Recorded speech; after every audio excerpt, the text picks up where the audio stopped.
একটি ম্যাজিক দেখাবো ম্যাথের। সেটা হচ্ছে যে এটা হচ্ছে চারের ঘরের নামতা।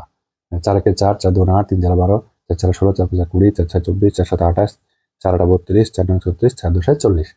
আর এটা হচ্ছে 3-এর ঘরের নামতা।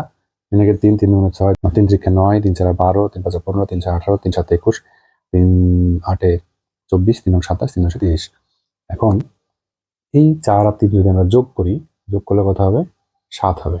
8 আর 6 যোগ করলে হবে 14, 12 আর 9 যোগ করলে হবে 21, 16 12 যোগ করলে হবে 28, এটা যোগ করলে হবে 35, এখানে হবে 42, এটা যোগ করলে হবে 49, এটা যোগ করলে হবে 56, এটা যোগ করলে হবে 63, এটা যোগ করলে হবে 70। এখন দেখা গেল যে এখানে 4 আর 3 যোগ করলে 7। তো 4-এর ঘরের নামতা 3-এর ঘরের নামতা যদি আমরা যোগ করে দেই, তাহলে এটা যোগ করলে যে 7 হচ্ছে, এখানেও আমরা 7-এর ঘরের নামতা পেয়ে যাচ্ছি।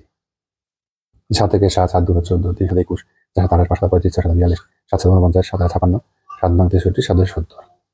4-এর ঘরের নামতা 3-এর ঘরের নামতা লিখলাম, লিখে এই এটা যোগ করলে 7 হচ্ছে, এগুলো যোগ করলেও 7-এর ঘরের নামতা হয়ে যাচ্ছে। তো এইভাবে আপনারা যে কোনো করে দেখতে পারেন, যেমন 2-এর ঘরের নামতা লিখতে পারেন, 4-এর ঘরের নামতা লিখতে পারেন। তাহলে 2-এর ঘরের নামতা 4-এর ঘরের নামতা, তো 2 আর 4 যোগ করলে 6-এর ঘরের নামতা পেয়ে যাবেন।